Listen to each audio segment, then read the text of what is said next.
അസ്സലാമു അലൈക്കും വറഹ്മത്തുള്ളാഹി വബറകാതുഹു.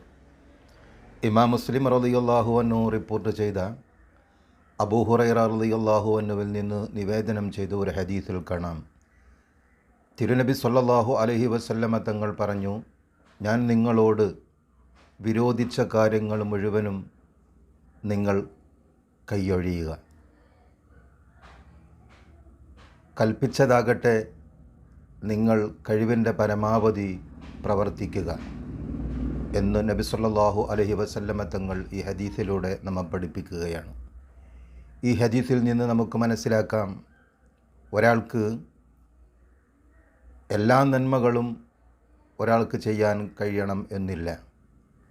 കഴിവിൻ്റെ പരമാവധി നന്മകൾ പ്രവർത്തിക്കുകയും വിരോധിച്ച കാര്യങ്ങൾ മുഴുവനും കൈയൊഴിയുകയും അതിൽ നിന്ന് മാറി നിൽക്കുകയും ചെയ്യണമെന്ന് ഈ ഹദീസിൽ നിന്ന് നമുക്ക് മനസ്സിലാക്കാം. അല്ലാഹു സുബ്ഹാനഹു വ തആല നന്മ പ്രവർത്തിക്കാനും തിന്മകളിൽ നിന്ന് മാറി നിൽക്കാനും അല്ലാഹു നമുക്ക് തൗഫീഖ് നൽകി അനുഗ്രഹിക്കുമാറാകട്ടെ. ആമീൻ യാ റബ്ബൽ ആലമീൻ. അസ്സലാമു അലൈക്കും വറഹ്മത്തുള്ളാഹി വബറകാതുഹു.